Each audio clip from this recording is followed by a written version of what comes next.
سیدنا علی المرتضیٰ رضی اللہ تعالی عنہ کی پیدائش ہوئی تو روایات میں آتا ہے کہ وہ آنکھیں نہیں کھولتے تھے۔ حضور مبارکباد دینے گئے اور اپنے بھائی کو دیکھنے گئے تو ان کی والدہ حضرت فاطمہ بنت اسد رضی اللہ تعالی عنہا نے کہا بیٹا پیدا تو ہوا ہے لیکن پریشانی یہ ہے کہ آنکھیں نہیں کھولتا۔ تو آقا کریم علیہ السلام نے اپنا لعاب حضرت علی المرتضیٰ کے منہ میں ڈالا تو مولا علی نے آنکھیں کھول لیں۔ گویا سیدنا علی المرتضیٰ رضی اللہ تعالی عنہ نے آنکھیں کھولی تو پہلا جلوہ رخ والضحیٰ کا دیکھا، اس رخ نور کو دیکھا۔ اللہ اکبر، قربان جائیں سیدنا علی المرتضیٰ کی آنکھوں پر جس کا پہلا نظارہ رخ محبوب تھا، اور پھر بچپنے کی عمر حضور کی قربت میں، حضور کی صحبت میں، حضور کی تربیت میں بسر ہوئی۔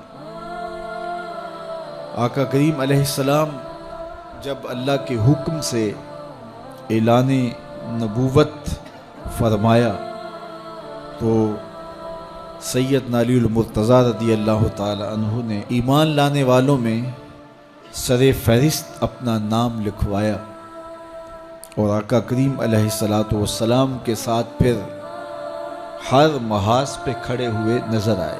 سیدنا علی المرتضیٰ فرماتے ہیں کہ رسول رحمت نبی اکرم صلی اللہ علیہ وآلہ وسلم نے ارشاد فرمایا کہ اے علی تیری مثال حضرت عیسیٰ کی ہے۔ حضرت عیسیٰ کا ماجرا یہ تھا کہ ان سے دو طرح کے لوگوں کا معاملہ ہوا اور دونوں گمراہ ہوئے۔ ایک وہ جنہوں نے حد سے زیادہ ان سے محبت کی اور اس قدر بڑھا چڑھا دیا کہ انہیں اللہ کا بیٹا قرار دے دیا، اور دوسرے یہودی تھے جو اس قدر بغض رکھا سیدنا عیسیٰ علیہ السلام سے کہ ان کے قتل کے درپے ہوئے، ان کی ماں پہ تہمت لگائی۔ سیدنا علی المرتضیٰ فرماتے ہیں کہ میرے حضور نے فرمایا تیری مثال بھی حضرت عیسیٰ کی، تیرے معاملے میں آ کر بھی دو لوگ برباد ہوں گے، ایک محبت کی وجہ سے برباد ہوں گے، ایک بغض کی وجہ سے برباد ہوں گے۔ ایک محبت میں ایسے افراط کریں گے، اس قدر محبت میں تجاوز کر جائیں گے، حد سے بڑھ جائیں گے کہ وہ کہیں گے تیرے بارے جو نہیں کہنا چاہیے۔ حتیٰ کہ سیدنا علی المرتضیٰ رضی اللہ تعالی عنہ کی محبت میں لوگوں نے تمام صحابہ پر سب و شتم کو جائز سمجھ لیا، اور ایک طبقہ ایسا بھی ہے جو سیدنا علی المرتضیٰ رضی اللہ تعالی عنہ کو خدا اور الہ کہتا ہے۔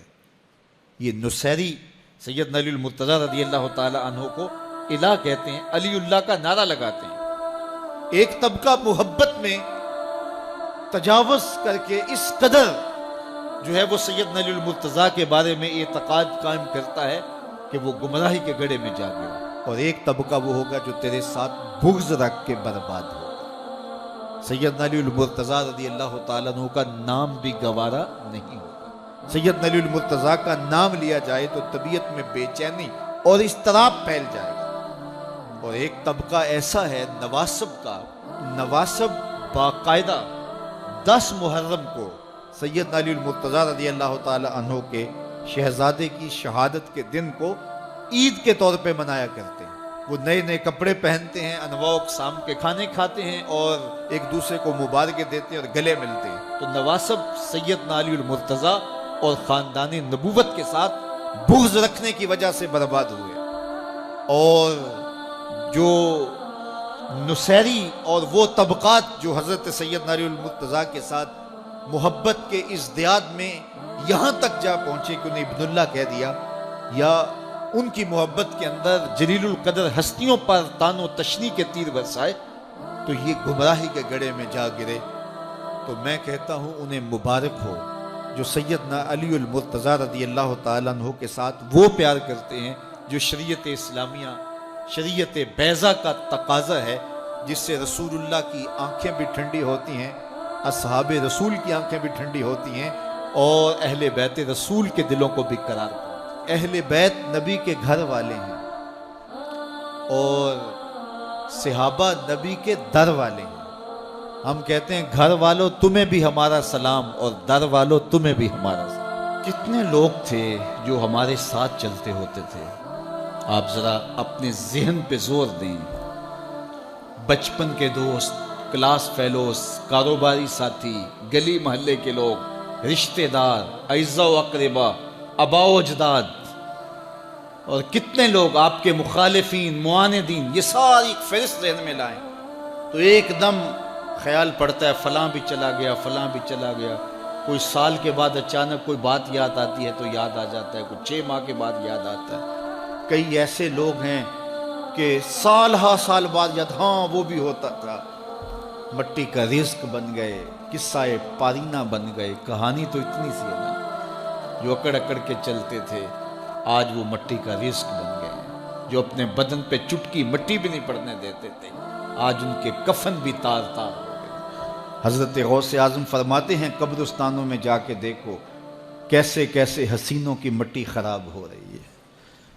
اللہ اکبر، بدن خاک میں مل گئے، ہڈیاں چور چور ہو گئی، ریزہ ریزہ ہو گئی، قبروں کے نشان بھی مٹ گئے، کتبے بھی ٹوٹ گئے، مٹ گیا مشتاق دل سے رنگے یاد رفتگاں، پھول مہنگے ہو گئے، قبریں پرانی۔ کون کسی کو یاد کرتا ہے؟ اور اسی طرح ہم مل کے مٹی کا رزق بننے والے ہیں، لیکن کوئی ایسا کام چھوڑ جائیں گے، اپنے رب سے جڑ جائیں گے، اپنے رب کے بندوں سے جڑ جائیں گے، رسول کریم کے دامن کو تھام لیں گے تو پھر موت بھی مرنے نہیں دے گی۔ پھر سر خرو اور سر بلند ہوں گے، پھر عزتوں کے تاج سروں پہ رکھے جائیں گے، وقار کی مسند پہ بٹھائے جائیں گے۔ فقیر نام تنا دا باؤ، قبر جنہ دی جیوے ہو۔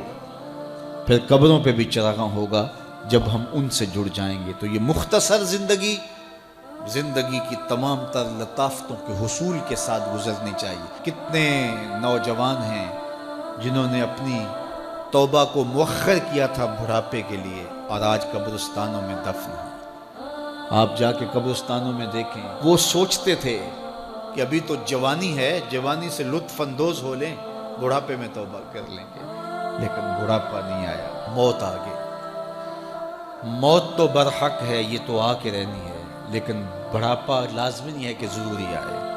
حضرت امام غزالی نے ایک بڑی خوبصورت بات لکھی، فرماتے ہیں معاشرے میں نظر دوڑا کے دیکھو، زیادہ بچے ہیں، زیادہ جوان ہیں یا زیادہ بوڑھے ہیں؟ تو کہا آپ کو بچے زیادہ ملیں گے۔ ہر گھر میں دیکھ لیجئے، بچے زیادہ ہوں گے، جوان ان سے کم ہوں گے، بوڑھے ان سے کم ہوں گے۔